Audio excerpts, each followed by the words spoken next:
Hello, everybody. I'm Fernando Fuentes, and today I'm going to be talking about why the hybrid diet, both carnivore and vegan foods combined, is the best diet. Hello, guys. My name is Luis Atristain. I am in favor of the carnivore diet, and I believe that is the best diet to have ever existed in human life. I'm gonna disagree with that, but I think the vegan diet is the best diet ever existing. My three reasons for why the pro hybrid diet is the best diet is that the vegan diet is nutrient deficient, carnivore only diet poses health risks, and the hybrid diet is the healthiest. The vegan diet is nutrient deficient. It can lead to deficiencies in essential nutrients like protein, calcium, vitamin B12, and omega 3 fatty acids if it's not properly managed. Since plant proteins are incomplete and do not provide all essential amino acids, careful planning is required to meet protein needs. Additionally, vegans may face challenges with low levels of zinc, vitamin D, and omega 3s, which can increase risks of muscle loss, bone weakness, and even depression. This source is from Dartmouth. It's written by Kelsey on March 15th, 2024.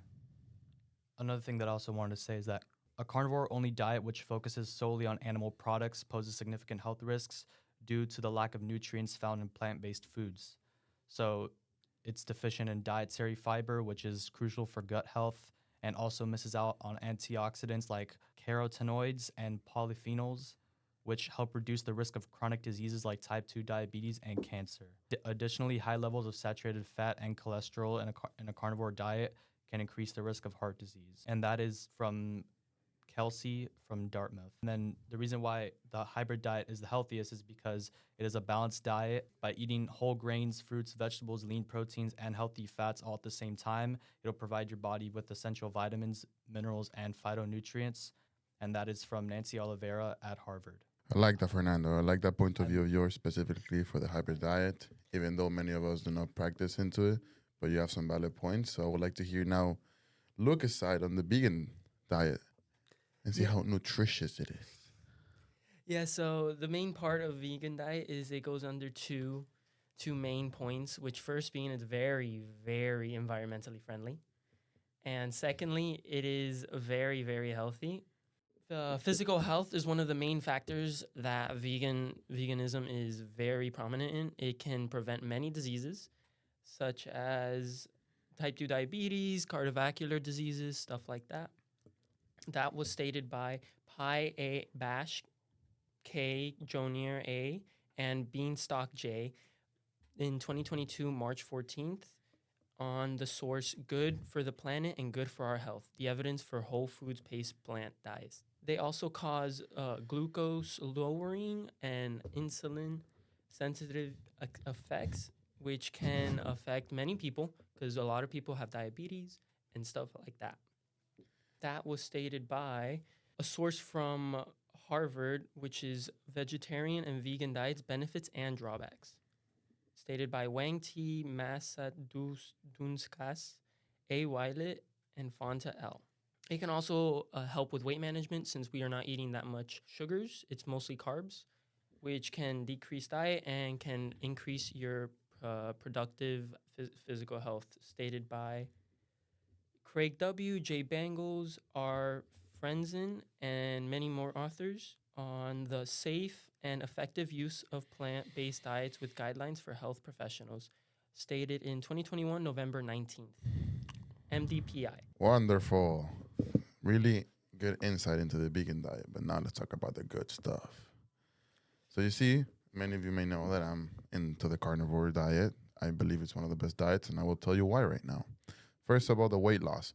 So since the body is only ingesting animal protein and no carbs, the body needs to burn fat in order to have energy throughout the day. Also, eating animal protein takes longer to digest, therefore removing any hunger cravings throughout the day. And my first source comes from Wolf Dillon, which is a website where they post carnivore research, and it was actually backed up by a doctor, a nutritionist. So if you're trying to lose weight and trying to get big, like mass wise, this diet is perfect for you because not only are you are you full the whole time, but it's nutritious. It fits your body, which is why it leads to one of my second points, which is it decreases inflammation. Now, I hope none of you have arthritis, but if you have rheumatoid arthritis, which is a disease that many people struggle daily, actually, it is a disease in which your immune system is attacking your synovium, which is the membrane lining around your joints. So since it's attacking the synovium, it's constantly getting inflamed, and it hurts when you move your joints, your fingers, your legs, everything. So it has been found that because of the omega-3 in the fish, actually, since it's really fatty, nutrient fish, that omega-3 that it provides, it actually helps decrease inflammation. And this was proven by a doctor in a website called Carnivore Snacks, which is a website where a lot of professionals go into here and actually provide their research on the carnivore diet. And it goes to my third point, which is blood sugar control. The diet only consists of animal products and nothing else. Eggs, meat, chicken, pork, anything that's animal, but no fruits, no vegetables, no chips, none of that. It also improves mental clarity. So once the body is in the ketosis stage, which is basically when the body is not being given some sort of outside sugars, it's just burning fat. Due to the body relying on the fat you have stored in your body, it will stop brain fog and allow you better cognition throughout the day. Those are our opening statements.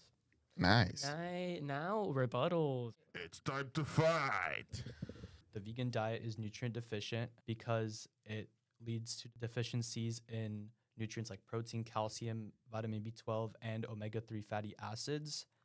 And the carnivore-only diet poses health risks because it focuses solely on animal products, which means that this diet is notably deficient in dietary fiber, which is crucial for gut health, and also misses out on antioxidants like carotenoids and polyphenols, which helps reduce the risk of chronic diseases like type 2 diabetes and cancer. And there's high levels of saturated fat and cholesterol. Okay. Well, go against your points for vegan diet. For the B12, yes, we do have to take B12. It's traditionally inside veggies, usually grown from the ground, but since everyone's using pesticides and fertilizer, it gets rid of it. So yes, we do have to take supplements. It isn't anything crazy. It would be a pill. I think it's the only pill you have to take. As a vegan, I've never taken that before. I barely, and I'm still okay. Going against the omega-3, you can get, it's in a diluted amount, but you can gain it from veggies. You just need to eat it in more excess, which you're already, if you're going into the vegan diet, you're already eating a bunch of veggies. So it's going to counteract each other.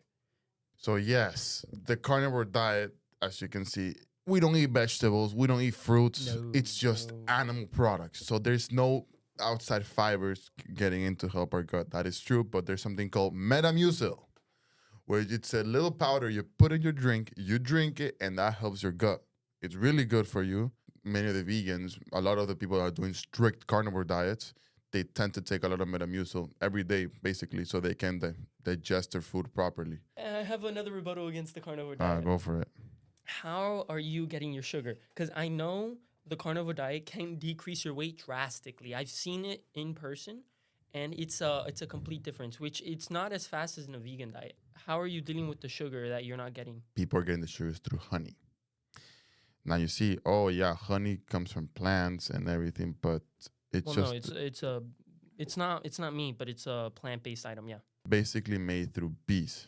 Bees, they take the pollen, they put it in their honey sac. They basically barf the honey out of them. If you didn't know that.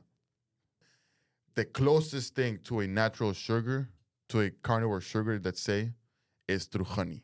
With the carnivore diet, for the first 7 months, or for the first 5 months, you will see a drastic change of losing a bunch of weight since you're not taking in that much sugar, which is if you're taking in any sugar, which is honey. So you're going to see a drastic weight. But for the long term, you can't hold that because your body needs sugar. One thing that vegans can do, we have kind of a broad. We can get our protein from beans, lentils, quinoa, a bunch of different sources you can get it from. It won't be in that increased amount. Quinoa.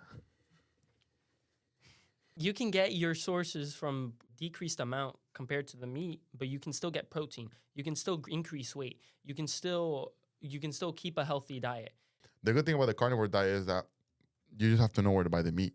and your animal products. Because yes, in this country, unfortunately, even the animals are injected a lot of stuff. But you have to know where to buy it. I actually buy my meat straight from the butcher. I don't go to Publix. Those big supermarket chains, they tend to just have a lot of stuff, Yeah. especially a lot of the same products. And when you have a lot of the same product, I mean, it means something. I mean, it's got to give you like a warning sign. The way to get the meat the right way is to buy it from a farm-raised restaurant or a butcher, but not everybody has access to a local butcher because, a lot of us, especially in Miami, we live in the suburbs and or the city, and most of us can only go to our local supermarket and may not have a local butcher that's close to them to grab meat. And like alongside that, you have to go to the grocery store, and then let's say you get all your groceries. Now you got to get like the fresh meat. So then you have to drive all the way to where the butcher is, and then it's like a lot of us do not have time for that because we live in such a fast-paced society where we need to get our food immediately. I just try to get organic everything. Try to get foods without pesticides. Yeah. And if you do get the ones with pesticides, make sure you do the research on which veggies you cannot wash off the pesticides, and then other veggies that you can wash off the pesticides. So I found on the Environmental Working Group's website, EWG, they say that the Dirty Dozen basically is the veggies that you cannot wash off pesticides. So it's grapes, cherries, peaches, pears, nectarines, apples, bell and hot peppers, green beans, kale, collard, mustard greens, spinach. Those foods, unless you get them without pesticides initially, you will not. You won't be able to take it out. Right, exactly. So, conclusion of the podcast. In conclusion, I still support the vegan diet. I think it's one of the best diets on earth, even though many people might say hybrid diet was the best because it gets the best from both worlds. I still think vegan diet is the best because it is the healthiest in my opinion and through my life experiences. My name is Lucas Esteban. my name is Luisa Tristain, and I believe that the carnivore diet is the best. Even though today I learned really good points about both diets I didn't know, I still come to the conclusion that carnivore diet is the best for me. Yes, it is. Many people will not take it the same way as I did, but you might as well try as well as veganism. Many people will not take veganism the right way. Many will, like Lucas did, and just give it a try. I mean, let's see what's best for you. And yeah, thank you for listening.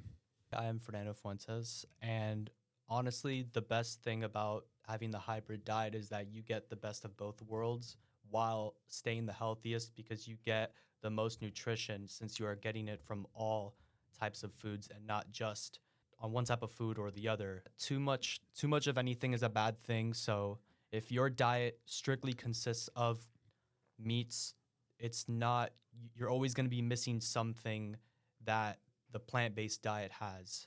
Same thing with the plant-based diet. If you eat all plant-based, you are always going to be missing out on certain things that meat will provide for you. And yeah, you could take those things in supplements or through other means, but it will never be the same as getting it from the natural source itself. Okay. Yeah. Thanks for listening. Thank you, guys. I guess, my name is Lucas Esteban. I'm signing out. Luisa Tristain, I'm out. Fernando.